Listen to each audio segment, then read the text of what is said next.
I'm Delia Dolor, and of course this is DBS and Dolor Factor Live. The phone lines are open. We'd like your thoughts on our discussion tonight. How do you feel about being a mother? How should we show appreciation to our mothers? And what do you wish to receive for Mother's Day? As you're doing that, I'm going to read some of the emails that we have received from you so far. This person is saying, their personal take: a good mother has to be virtuous in every way, puts her children's needs before hers. Discipline is supposed to be top priority for her children and must be humble. These qualities I know as a fact because they all describe my mother. And that was from Tochika. That's actually a BlackBerry message. That's a really nice one. Okay, here's one from Minor. Understanding, compassionate, loyal, positive. Women with great purpose, responsibility and significance. These are the words that she actually uses to describe mothers. Really great words. Okay, let's see. Remembering that you were and you're still someone else's daughter helps being put a mother in perspective. And that's from Marissa. Okay, lots more here. And okay, qualities that make a woman a good mother are the way she appreciates, love and cares for her family. And that's for Rudy. That's something similar that, you know, what you said, Whihelimina, isn't it? About, you know, loving and respecting families. Yeah. Okay, this one here. I can't think of anything to give my mom for Mother's Day. After giving her so many great gifts for so many years, I've run out of ideas. Can you help? Well, we've shown you some, but we've also said, instead of you thinking about what you should give her, ask her. Because maybe you think you've given her some wonderful things, and we all know what it's like, especially like Christmas Day when someone gives you something that you don't really like, but you don't say you don't like it, you just take it. So yeah, maybe over the years you've given her something that she'll just appreciate it because you've bought it for her. So sit down and ask her, what would she like to do this Mother's Day? I think that's one way that we can help you. Okay, let's have a look. This is Ingrid. Well, for the stay-at-home moms, a break from household chores, at least for a couple of days. So there you go. There's one person saying for Mother's Day, not just, you know, Mom, you don't have to cook and you don't have to clean this Mother's Day, which is always a Sunday, which Mom would perhaps rest anyway on a Sunday after doing the cooking. Ingrid's suggesting that perhaps you could do it for a few days. I think that's an excellent suggestion. What do you think? Yeah, it's a good suggestion. Okay, great. Well, as far as, I mean, we've got other things here, but I think that in terms of mothers, I want to talk about as well, you know, single mothers. You know, because we were talking in the break and you were saying that a lot of single mothers, they themselves, they don't take all the true responsibility of being a mother. They want to sometimes give it to someone else. And if that other person isn't receptive to that, why force the issue? Because ultimately, it's the child who's going to suffer. Yeah. Mm-hmm. What do you think? You didn't make your child for someone else. I mean, you're supposed to take your responsibility, or you can pass it on to somebody else. You know, Mm-hmm. I mean, I don't think anybody should, you know, dump their children on anybody. You have to take your responsibility. Okay. All right, and don't forget, this is Dolor Factor Live. If you have any comments that you'd like to make, we are stopping in terms of the questions that we've been asking you because we're just getting inundated and we're not able to pick up all the comments that people are making because just so many people responding to the giveaways. And we have some giveaways tonight. We have more next week. We'll have loads of them next week, all right? So stop sending them in, please, all right? Here's another comment. There are lots of people who have genuine love for their kids without having all the finer things. When a child has a bond with a mother, nothing breaks it. I lived abroad for years whilst my daughter lived here, and we are very close. There are times people have to do what is necessary.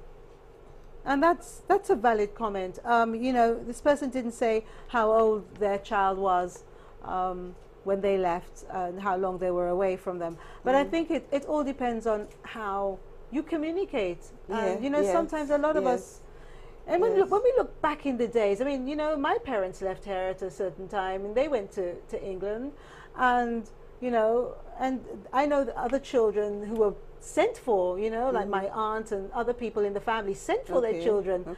you know, later on in life. And for some people it works, and for others it Well, doesn't. if you already built a bond before you left, and then while you're overseas, you keep in touch very closely with this child, I mean, that can prevent the bond from breaking up.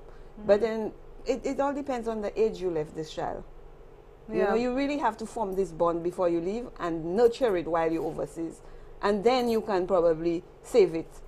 I mean, this person was lucky. I mean, they were able to keep that bond. Maybe it like you said, they didn't say the age, you know, that they left their daughter. But if the bond is already formed and you nurture it while you're overseas, you find the time to speak to this child, call this child, let them know that you are still there for them, then you can probably, you know, prevent that bond from breaking.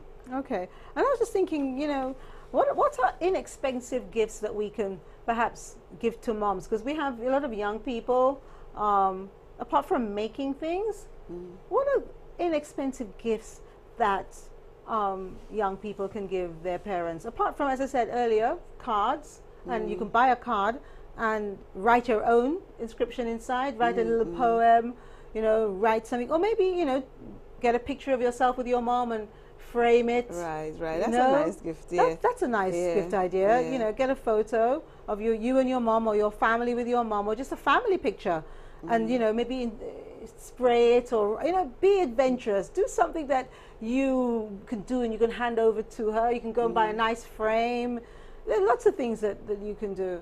And I'm sure the schools will be doing some really lovely things, and parents do look forward to that. I'm sure you can remember school days. I remember looking forward to my children. Making the cards and, you know, putting your own words and drawings.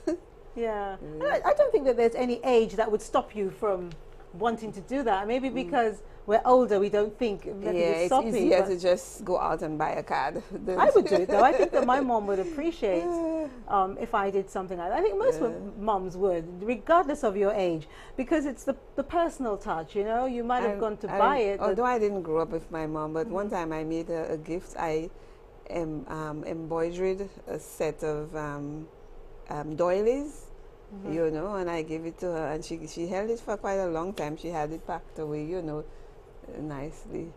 Yeah, I embroidered that for her. And to me, there's a different feeling when you actually know that you're doing something for your mom. Yeah. You know, there's a memory. Moms, they don't forget, you know, much. Sometimes they say to you, "Oh, I'm getting old. I'm going to forget. Remind me." But when it comes to, you know, when you took your first steps and the first word you said and things like that, you'd be surprised that these things they remember. They may not remember the exact date and time, but they'll give you a good idea of, you know, when you said it, or where you were when you said it, or, you know, mothers are amazing things. And, you know, I thank God for my mom every day. She's the backbone. Well, you do get some really profound memories, you know. Yeah, things you remember from the time your child was a baby, you know. But what can fathers do to help Mother's Day? Fathers, or, you know, husbands, I should say husbands. The husbands, what can dad do to help with Mother's Day? They can take their responsibility more seriously. That would be good for a lot of mothers. You know, take their responsibility more seriously.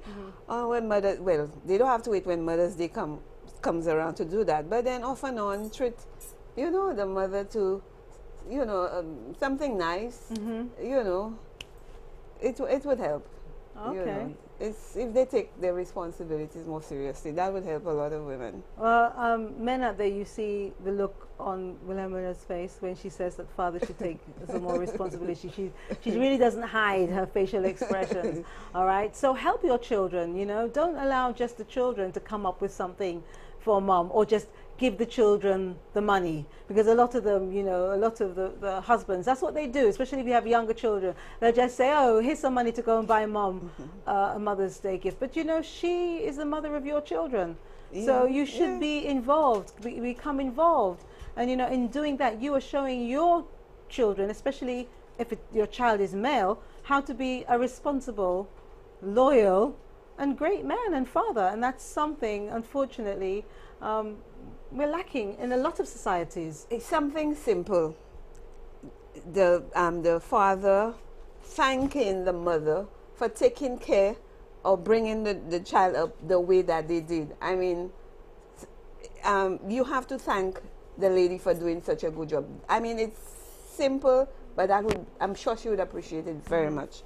I mean, just thank her for raising the children the way she did.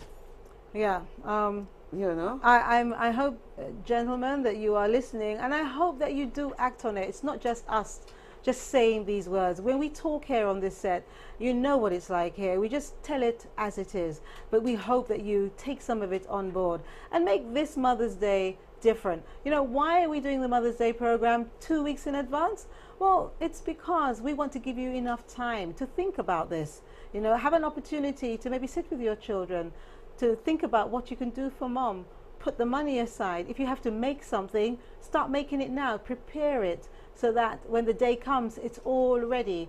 Have a Mother's Day that mom would appreciate, a Mother's Day that mom would really like. You know, sometimes we think that we're having surprises, and the surprise really is not really what mom wanted. So bear that in mind.